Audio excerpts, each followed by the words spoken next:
Hello everybody, welcome to your very favorite Bronze Age comic book podcast, FLEA Market Fantasy. I am your co-host Mikaal, and as always I'm joined by...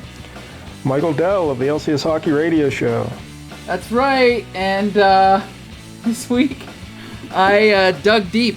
I dug very deep into the Bronze Age, and I found a revival of an old Golden Age character called Starman, but this one is nothing like the original. First issue special number 12. I was just going to sit quietly throughout the whole show, but I guess I have to talk. At some point you do, yes. Good Lord. First issue. Lay your research on us. The last pick you had, Michael, we did first issue special, I believe issue 9. That's right. Which was Dr. Fate. Now that's understandable. Dr. Fate, a prominent character. People like Dr. Fate. People even love Dr. Fate. So now you're like, oh, it's my pick again. Let's see, what should I do? Oh, let's go right back to first issue special. And this time, number 12, Starman. Yeah. A character no one likes. A character who, I guess he came back a little bit, right? Later on? A little bit. But this is, what year was this, 76? Yeah, I think so. So he's in this one issue in 1976, and then he doesn't show up again until, 90-something. Yeah. So... I can't figure out why. Why are we doing this? We're gonna discuss that. As I said, we have to review every Bronze Age, revamp of a Golden Age character, and Starman is one of them. So that's why we're reviewing Starman. See, I did not realize that was a prerequisite for the show, that we had to do every Bronze Age revamp of a Golden Age. But really, this has nothing to do with that Golden Age character. No, nothing. Just the name. Yes, absolutely nothing. Because remind people who the Golden Age Starman was. We've talked about him before on the show. What was his name? Ted Knight. Ted Knight, yes. He was... Like the guy who played Ted Baxter on the Mary Tyler Moore Show. Right. So Ted Knight, he had kind of an unusual... He had mostly a red costume with a yellow star on his chest. He had an unusual mask in that it covered up his whole head, but it revealed his face. Well, yeah, it's not a mask. That's a helmet. Yeah, well, is it? Well, if it's not covering your face, it's not a mask at all. It can't be a mask. Well, what I'm saying is it's made out of spandex, so it's not a helmet, right? Like it's just a... But he had that metal fin on top of his head, so... Right. Well, yeah, in any case... He also had a green cape. Yeah, green cape, green underwear, green boots. The only Golden Age character with the same boot design as Superman, by the way. I don't know if you noticed that. Oh, I did not notice that. Yep. And what was his big claim to fame, Mike? Oh, he had a gravity rod. That's right. Now, I'm required to say that I also have a gravity rod, but I don't get to use it as much as I used to. But yeah, his gravity rod was something he invented that harnessed the power of the stars or something, right? Yeah, later it changed to, what did they call it? The cosmic staff. Okay. I thought it was cosmic rod, but okay. I think it was a staff, but yeah. He took some Viagra, got a little bit. So right. It became a full-fledged staff. Right. He lasted quite a while in the Golden Age. He was a member of the Justice Society, right? Yeah, he was one of the core 40 superheroes of the 1940s, right? Right. And they briefly brought him back in the 60s for a couple appearances, and I think Brave and the Bold. But yeah, for some reason, they waited a long time to really, I guess, you could say reboot the character. This is not really a reboot. This is just the same name. Yes. With a totally different character. Correct. Yeah. And I guess there have been 10 different Starmen throughout DC's history. True. And not all of them are connected. It's just, I guess, are you aware of a fella named James Robinson? Yes, he did a series called Starman in the 90s. And yes, and I guess people loved it. I've only read a couple issues. Yeah, I've read a couple issues, but people rave about it. And that story was Ted Knight's son, I believe. Right. Trying to fill the footsteps of his old man as the new Starman. Right. And but yeah, from what I could tell, it's critically acclaimed. Very. Yeah, because in that series they also bring back all the Starmans, including this Starman. Yes, this Starman does pop back up, and he puts a little tweak on him, which we'll get into in a minute. But because it's revealed in that series that Starman, the name comes from the David Bowie song, Starman, like an outer space guy, coming to the planet. But when Jerry Conway created the character, he did not have that in mind, from what I can tell. He just wanted, he said he just always liked the name Starman, and he wanted to put another spin on it. So he did this. But, should we talk about the character design? Yikes.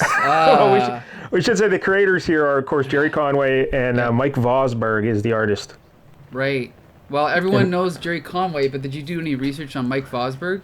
I did. Would you like to hear it now? Or? Yeah, I don't know. Sure. He was born in 1947 in California. Okay. And I'm done. No. So in the 1960s, he created Masquerader, which is one of the first comic fanzines. So how about that? Interesting. Huh. So when he's a teenager, he's making fanzines. He worked in underground comics in the early 1970s, and then he became into the big companies there in the late 70s. He did 24 issues of Savage She-Hulk. Oh, wow. That might be where he's most famous. 15 issues of G.I. Joe. 15? I thought it was only one. Okay. They had credits for 15 of them, so I don't know. Wow, okay. Huh. Yeah, because his Wikipedia page, usually they have like a bibliography of all the stuff they've done. He did not. So I had to like search on Marvel and they had like the credits, and they have 15 next to him for G.I. Joe, so I don't know. 9 issues of Cloak and Dagger. Wow, okay. He's also probably the most famous thing he did. Remember the Punisher limited series? Oh, that's right. He did like number 5, right?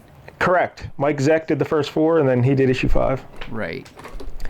And then in Valiant, he did Bloodshot and Archer and Armstrong. Then that means I have those issues because I have nearly every issue of that Valiant published in the 90s. So. What's Archer and Armstrong? They're basically it's like a tough guy and like a smart guy. They kind of team up, and I don't know. They just go on adventures and stuff. It's originally created by Barry Windsor Smith. It's actually really good. Oh, yeah. Okay. From 1989 to 1996, he worked on the TV show Tales from the Crypt. Huh. He did all the storyboards for it, and if you remember that show, they would always show like a comic book cover, like in a 1950s style. He drew all those covers except for like one, I think so. Wow, really? Okay. Yeah. And then he just went to Hollywood, and he's been, he still did comics occasionally, but he's really into storyboarding stuff for like movies and TV and stuff, so that's what he did later. So that's pretty much all I got from Mike Vosberg. Interesting. Anything else that jumps to mind? Nothing really comes to mind that I can think of. No, I really just know his name from G.I. Joe, so. All right. There you go. There's Mike Vosberg. And those are all the notes I have for this book. So, all right. Should we talk about Joe Coobert? Well, yeah, Joe Coobert does the cover for this issue. Yeah, but he had no hand in the creation, did he? No. Okay. Nope. Because he also did the cover, if you remember that Dr. Fate issue. And they're kind of similar covers in a way, if you go back and look at it.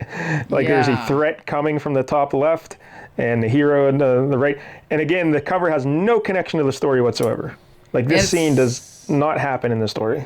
Yeah, and it's not a great cover, especially again for a first issue, right? To introduce a character, it's kind of odd. Yeah, describe the cover. Okay, so again, the title of the book is First Issue Special. This is First Issue Special number 12. And go back to the Dr. Fate episode, and you can find all about the history of First Issue Special. I'm not rehashing it, but we talked about it then. That's right. We're just plugging our previous episodes so they get more hits. Okay, so the line it's of like the editor's notes in the old comics. Yeah, like see issue 72 or whatever. Yeah. So. We got our awesome logo here, Starman, with all the stars in it. No, this logo is not awesome. I hate this logo so much. It's not great. It's just blue letters and Starman. That's fine. But what drives me nuts, Mikael, is there's white stars on the letters. Yes. But there's varying numbers of stars on the letters. So like the M has 5, the R has 4, the A has 3, and it's just not pleasant to the eye at all. That's a good point. It also has nothing to do with the character because it looks like the American flag. It should be should be like spacey, right? Yeah, because there is not a star on this guy's costume anywhere. Right, good point. Yeah, it doesn't match the character. But it's just like the balance. Everything's off balance because of the different numbers of stars, and it's not pleasant to look at. Mm-hmm. So anyway, we got it. Okay, so we'll get to his costume design in a minute, but let's just say he's flying above 2 buildings, and he's being shot at by a UFO, and he's in a very odd position because his head is looking at the UFO, his arms are up, and his knee is pointed in this really pointy way, and it's just a very odd design. Can't really describe it. Yeah, and also, again, we had the same issue with the Dr. Fate cover. The perspective's a little wonky. Mm-hmm. Like the way the UFO's lined up in the shot, and then his body and the buildings, things are just not perfectly aligned perspective-wise. True. But describe what he looks like, because this is significant. Starman has light blue or cyan skin. He has dark red hair. And then he has one of the wackiest superhero costumes I've ever seen. Okay, so I would say gayest. Well, you could argue that. Maybe that's where the subtext comes in later. But yes, I think so. He has essentially a white wife beater on. But it has a very low V cut. Yes, it goes down to like the middle of his abs. Paul Stanley would be jealous. Okay. And then he has like this kind of medallion thing hanging from his neck. Yeah, like a disco medallion. Right. So he has basically a bare, middle of his chest, bare shoulders. Then he has these long purple gloves on with white, big, thick stripes and like these white lines on them. And then he has like purple pants with similar white stripes on his purple pants, but. Yeah, leotards. Yeah, leotards. Yeah, it's just a wacky. And then he's got little white stripes on the fronts of his boots. Right. And on his gloves. Like, if you saw a female villain in this costume, you'd be like, yeah, that seems about right. But it's a dude. Definitely an odd choice. I think when I saw the best way to describe this character is like David Bowie's more effeminate little brother. I don't know. It's weird. It's like Ziggy Stardust. This outfit comes right out of Ziggy Stardust's closet. And then that makes sense when James Robinson, he must have felt the same thing like in the 90s then when he made up the idea of the name coming from David Bowie's song Starman. Because he's very David Bowie-esque in his look. Yeah, you could say that. Yeah. Like the Ziggy Stardust era, the costume. It's not good. Not a great costume. No, not at all. It is pretty terrible. And what's the deal with his disco medallion, Mikaal? What does that do? Man, I can't. I just read it yesterday. I don't even remember. What does it do? Well, it comes into play later in the issue, but it shoots out like sonic rays or something, sound waves, and it can make stuff disappear. Right. Who knows what the full extent of its powers are. But, man, this is just terrible. All right, so... I don't know. Oh, also on the cover it says, has he come to save the earth or destroy it? Right. Dun, dun, dun. Compelling. Now we got to crack that cover to find out, right?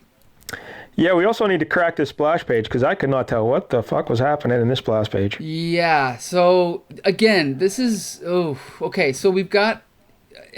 Starman is flying, but it doesn't look like he's flying. It looks like he's just standing on the S of the logo. Like, it's really awkward. Yeah, the bottom like fourth of the page is just Starman, real big in red letters. Right, and it's terrible. It's even a worse logo than the cover. Yes, it is. And the Starman there, like you said, it looks like he's just standing, but he's supposed to be flying. And it took me a while to figure this out because at first glance, and then in the background you see like a spaceship. A very non-detailed spaceship crashing into what looks like a laboratory or something. And then you see the city in the background. But I guess if you look at the little yellow wisps coming off I guess he ejected from the spaceship. Yeah, badly done. You at least should give us like 3 panels leading up to this, right? Of him getting out or something like at the top of the page. But no, yeah, it's just very badly done. Yeah, like when I first saw this, I'm like, oh, well, he's flying next to that spaceship that's crashing, like, right, or like he dodged that spaceship and it crashed. Right. But so then on the next page, we see him stumbling around, like he lands on the ground and he's stumbling like he's, shaken up by everything that happened. Mm-hmm. But I was very confused. So I had to go back and like, wait, what is going on here? I have no idea. Also, look at Starman in that splash page. Do you see what's wrong with his figure there, Mikael? Specifically, I don't. Dig the size of his head. Oh, yeah, you could say it's a little too small. Yeah. Yeah, it's more than a little too small. It is way too small. Holy hell. Yeah. It's like, it's not good at all. It's not great art. It's not great art, I'll say that. No, it is not. And, he's about, in Vosburg's about 30 here, so. Yeah. He's not a kid. But at least the story's good. Okay, let's get to the story. So, Oh, it is? So then the next page, we get some awesome dialogue where these neighborhood hooligans see him land.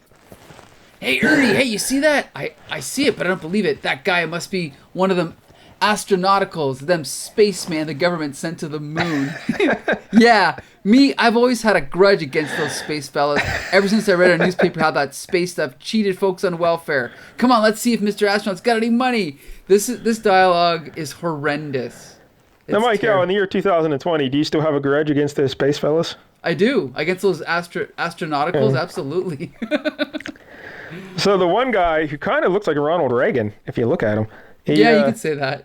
He tries to put our little Starman guy in a full Nelson.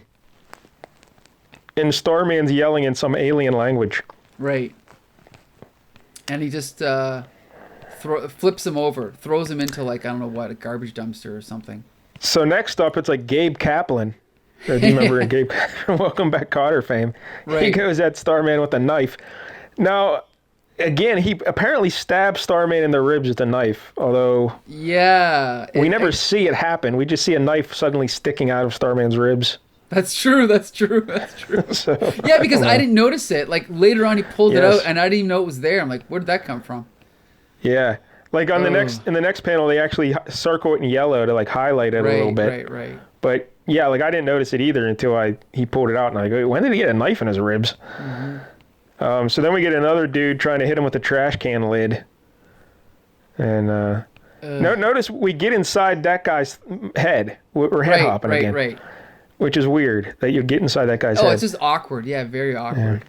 And then Starman just punches him out. And then we get like 4 silent panels where he yanks the knife out of his ribs, tosses it down, and then just walks away. Yeah. In his little yoga pants and aerobics outfit. Yeah. Right. And then we just get introduced to some really irritating characters. I really don't like when they introduce characters like this and they're just at each other's throats for no reason. Like, ease us in just a little bit, but they're arguing and, Well, there are 2 cops. Right. And we know one is Swedish and one is Irish, right? They mention it. And then a guy from the Air Force shows up. And this is like 6 minutes after the crash of the spaceship into the lab. So the Air Force is just on standby, I guess, to get anywhere in 6 minutes. And they're like, I'm taking over this investigation. The cops start arguing with him. He's like, no, this is my crime scene or whatever. And then, boom, the spaceship explodes.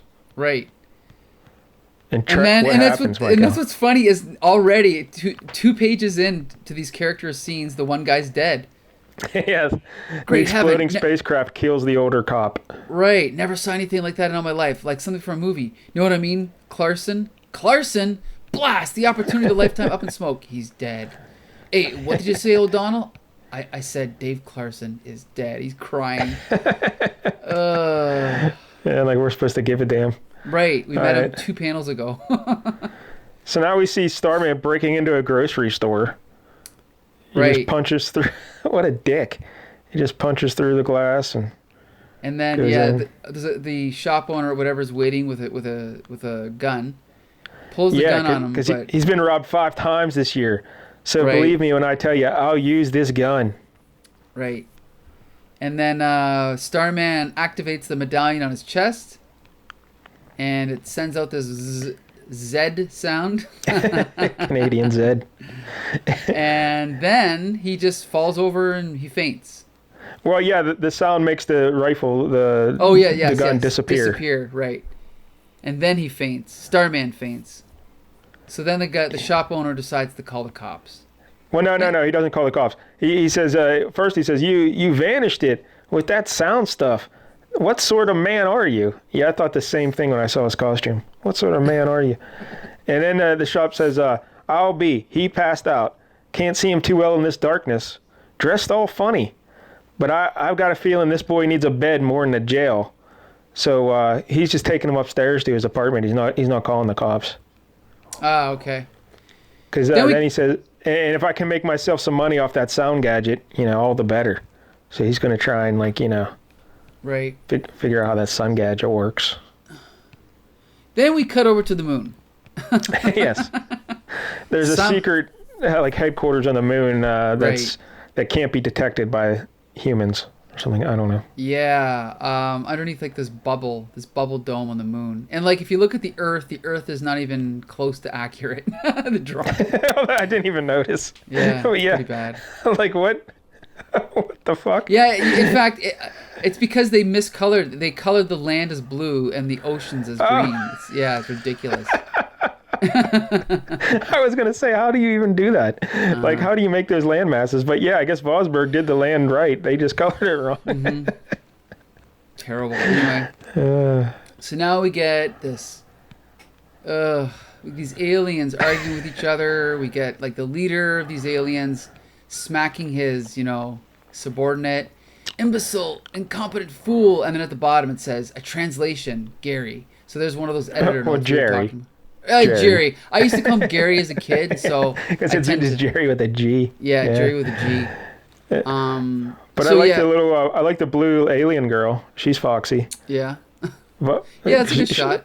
She's sitting with her butt right to the camera. Thanks for that, Mike Vosburg. I think he draws women way better than he draws men. So congratulations. Yeah, actually, you're right. If you look at this bottom shot of her, that's a really good panel of her. It's a great shot. Yeah. In fact, the art on this page is noticeably better than previous pages. I'm not sure why. Yeah, it's kind of it's very acceptable. Right, it's fluid. I'm not sure what's going on here.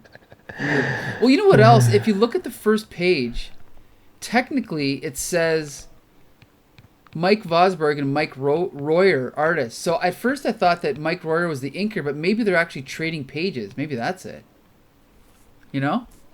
Yeah, I just assumed Royer was the inker, but yeah, that page definitely seems different. Right. So it just could be a completely different penciler, and that's why. I don't know. But anyway, so basically this leader of the bad guys here, Master Comac, he's mad at this guy because he didn't kill Starman. Or now we find out his real name is Mikaal Tomas.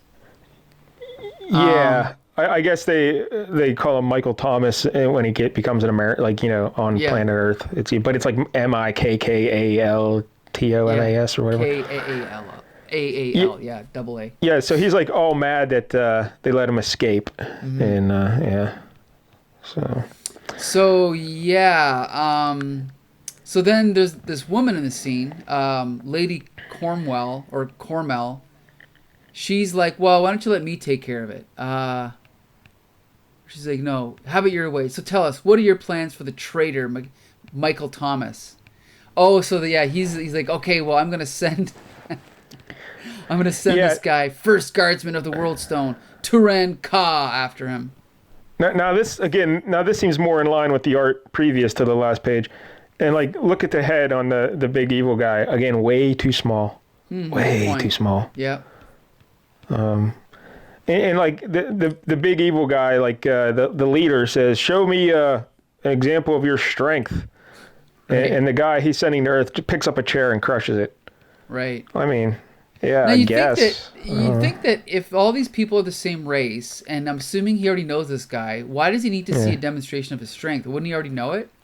I think he might be showing it for that lady and also the reader, Yeah. Which is bad. You never do that. But she looks good at the bottom there too. So right. I don't know. It's tough to tell. Yeah, it's hard to tell what's going on. You're right. So that's the end of chapter 1. So yeah, that big guy is gonna hunt this guy down, Michael Thomas, Starman. So then, we get a really awkward. Okay, so now we start chapter 2. We get a tiny inset panel of Starman's face, and he's dreaming. He says, "No, Lisa, no, we can't. Too dangerous." And obviously, this is translated from Jerry. We get a note from Jerry again. So apparently, this is a flashback, but it's so awkward because it's just, again, it's this tiny panel of him as an inset, and then the larger panel is this alien world, right? And we find out, like, this is not even the moon now. This is another planet. Yeah, I forget what his planet's called. It's like Thylock 3 or something. Yeah, I think it's with a T, something like that. I don't know. So basically, he's arguing with this girl. Yeah, you said Lisa, but it's spelled crazy because she's an alien. It's like L-I-I or L-Y-Y-S-S-A, yeah, whatever. But again, yeah, she wants to go to Earth. I guess their alien race is planning to conquer Earth. Right. And I guess she wants to take a shuttle to Earth and warn them. And he's telling her, he's like trying to get her to not go. But like, look at the second panel. Like, she looks really good there, I think. And then he's not so much. So I don't know. I think Vosberg just draws women better. Maybe, yeah. Because even like the third panel then in the next row, like, she looks great. But the guy next to her doesn't look so good at all. So yeah. And it's funny because they're arguing. And then this guard or whatever sees them. And he sees her running away. He just shoots her, kills her. She's dead. Yeah, he turns her into dust. Yeah, vaporized. And then he's like, Lisa. And he runs after the guard, punches him in the face, punches him again, punches him. And then he gets hit from behind by these guys with these, I don't know what they are, gravity rods? yeah, like these big sticks. Right. And then he's they like knock him unconscious. Right. And then he's kind of like put on trial for treason. You've been charged with plotting treason, Mikaal Tomas. Your co-conspirator, Lisa Jerndell, is dead. This council has found you guilty. And then he's like, I just hope you all burn in hell and whatever. Now just to point out to everybody, again, our hero was trying to not do anything heroic and was trying to prevent the woman from doing something heroic. She dies, and then he gets mad. Right. So it's a weird origin story. I want to see her in a comic book because she seems brave and courageous. Yeah. I don't really want to see David Bowie in a comic book. So I'd like to see Lisa get her own comic, but I don't know. But we can't because she was turned into ashes. Right. So we can't. So he's being led away to his prison sentence, and then of course he does the old 1-2 and he knocks out his guards, kicks them, and then he steals their laser doohickey thing and he blows. I don't know how this works, but he shoots off these like they're like handcuffs, but there's also handcuffs around his torso. And somehow he just points the gun behind his back and shoots them off. I don't know how that works, but yeah, his hands aren't cuffed, but the handcuffs are around the biceps of his arm, and they're linked behind his back. So he has to put the gun behind his back and just shoot himself kind of up along the back, right, without hitting himself. And yeah, it's awkward, but yeah. And then basically Starman wakes up from his nightmare. Yeah, now we're back on Earth. Yeah, with the shopkeeper or whatever his name is. Yeah, and the shopkeeper's wife, I guess. Right. And the woman's offering him breakfast, and basically Starman just kind of wakes up, and now they're chatting, and of course, now we find out that he knows English. He's like, yeah, go ahead. We learned English so we could invade your planet, not because our world is dying, but because my race requires conquest emotionally. Yeah, I don't even know what that means. Yeah. So now the shopkeeper and the wife are getting kind of freaked out because he's a space alien, and at first they just thought he was a dude with blue skin and purplish red hair and yoga outfits. They're like, oh, that guy's cool. But now that he's an alien, they're like, oh, we better call the cops. We can't be doing this. So the wife goes in the kitchen to call the police, and I don't know. But Starman thanks the shopkeeper for taking care of him, and then he says, "Hey, don't worry. I have my sonic crystal medallion and my flyer pods. They may help me survive for a time." Where are his flyer pods? What do you think those are? Maybe there's those white stripe things on his pants and his arms. That must be it. Okay. All right. Yep. So then he's like, well, I haven't been located yet. Sorry, the others may not have located me yet, or they may be waiting for the right moment. If I'm to fight them, I must be free, which means I must say goodbye. So he just flies out the window and leaves them. Oh, and I guess the wife was calling the hospital, like the mental hospital. Okay. I think he's a lunatic. But, yeah. So then we cut over to the funeral of a guy who died. Yeah, that cop, whatever, that Swedish cop who died. Yeah. And then, and now we've got the Colonel Magruder. No, sorry, Colonel Magruder. Magruder. Is at the funeral? Yeah. And he's like, Sergeant O'Donnell, can I speak with you? So he gets him to come into his car, and he's like, basically he's got to tell him something's up, and so he brings him to the docks where this spaceship has crashed. And basically, it's just landed, really. Yeah, you're right. It's just sitting there. It's just sitting there floating in the water. Yep. And, you want to talk about art. We've got, this kind of dock here. Then we've got this spaceship floating. And then we've got this big, what do you call that? Like, boat. I don't know. Just like a regular cargo boat or whatever it's called. And in the background, we see, the city. But it's just really poorly done. Oh, yeah. I mean, there's way more egregious panels in this book, but yeah. Yeah, I don't know. It's just not a great panel. I don't know. It just doesn't show, not much imagination to it. Anyway. And so they're like, it's not a plain O'Donnell. It's some sort of orbital space shuttle. The sort of thing NASA is trying to develop. So we checked it, and it's empty, which means whoever piloted it has escaped. Odd detective work there, but he could be an enemy, Agent O'Donnell. Possibly an enemy spy. I don't know. So now we see the tough guy from earlier, whatever his name is, the big tough alien, the strong one. So he sees what's going on and he decides, when I find him, the execution will be swift and sure. So he's going to track down Mikaal Tomas and kill him. And again, still way too small with the heads. Yeah, that's true. On this guy. True. All right, so Mikaal, the next panel, we see Starman in his little leotards going out around the city, and he's saying, wow, this world's much like mine. It's similar. But, all right, now, you need to explain what's going on here in this panel, though, Mikaal. We see, people lounging around, like a fruit stand, and there's a very small person in front of, the fruit stand. Do you see him? Yeah, well, I'm assuming it's supposed to be a little kid. But, his pants go way up to his chest, like Fred Mertz in I Love Lucy, and he's wearing a little hat. But he is way small. I don't know what's going on. Yeah, it's very odd. And then there's two women, I think, standing on the sidewalk facing the stores. I don't know if they're supposed to be prostitutes or what, but they're just hanging out there. Not prostitutes, but well, one's sitting down with the leg crossed, and it's just really maybe odd. just kids loitering. I don't know. Maybe, yeah. But that one little guy, I don't know what is happening there.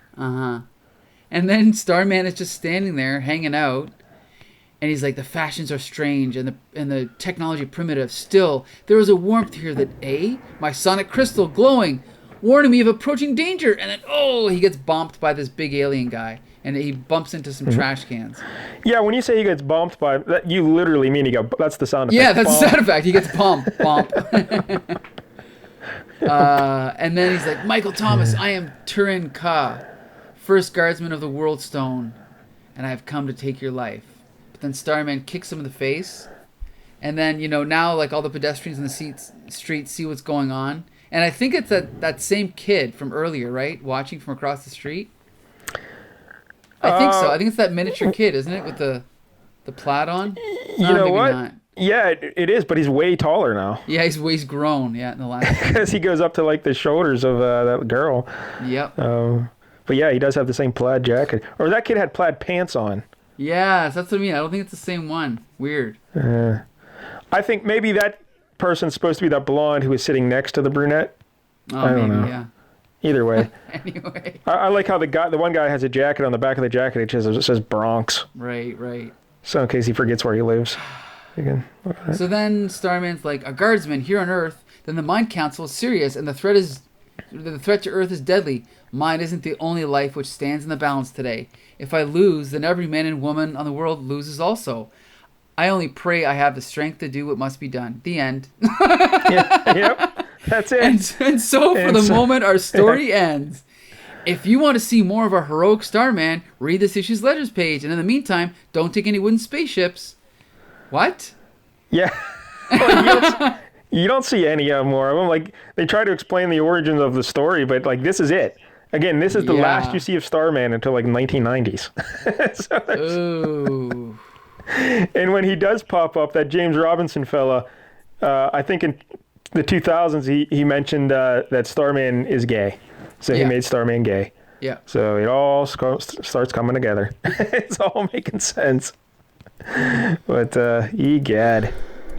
What a fucking story this is. I think the best thing about this whole comic book is if you skip past the next page, Shazam, the cupcake caker. The cupcake caker. I saw that. It's Shazam and a Hostess cupcake ad, and that's way better than Starman. So I gotta say, when I was a kid, like 11, 12, 13, I used to do my own comics. And this issue reminded me of those comics I used to do as a kid. Like, it is just so badly written, and like the story is just so badly, like laid out. Like if you were to take this exact story, there's 10 different ways you could tell it better, But yes. the way that it's done is just backward. It's not. There's no mystery, there's no suspense, there's no drama, there's nothing. The way the characters are introduced is bad, like everything about it is bad.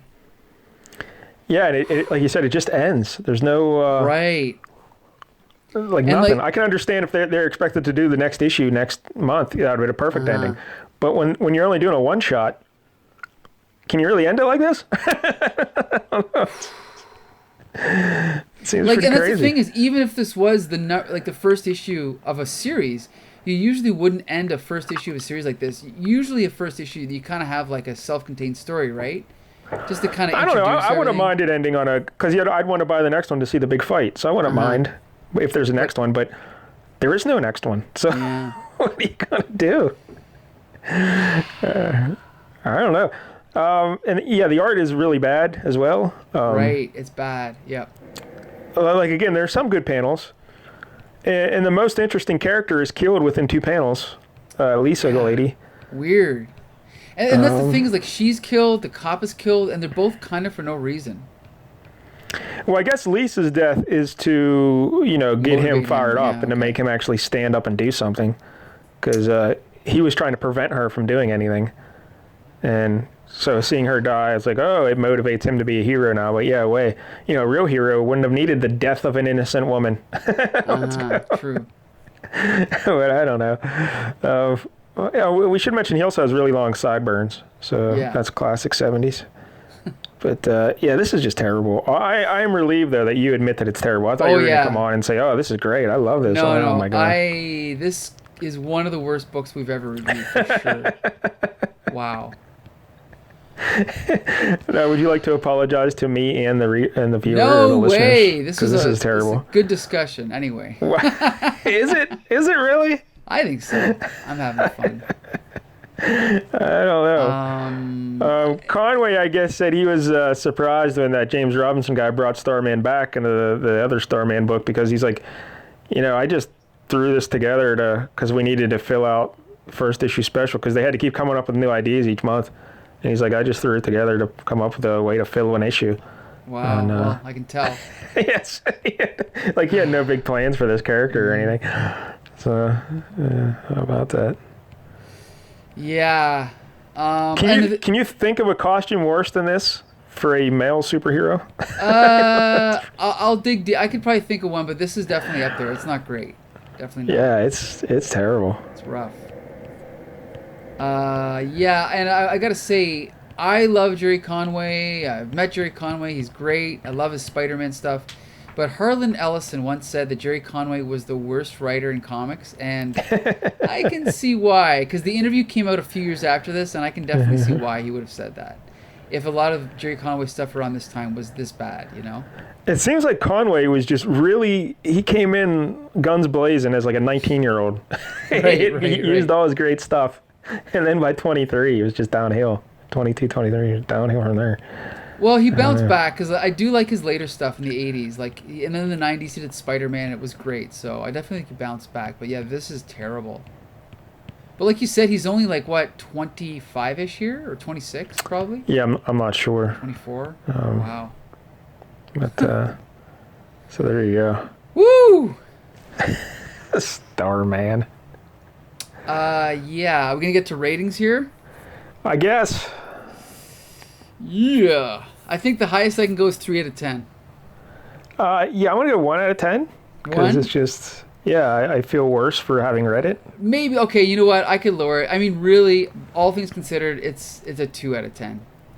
Maybe even lower, but it's bad. It's really bad. Maybe even lower. Yeah. Whew. Anyway. So next week it's my pick, first issue special number. No, we're not doing first issue special anymore. I'm trying to. What's it gonna be? I'm stalling to Google up how old Jerry Conway would have been. I can fill time by talking about Michael Thomas if you want. Starman. Yeah, he would have been like 25. Okay. 25.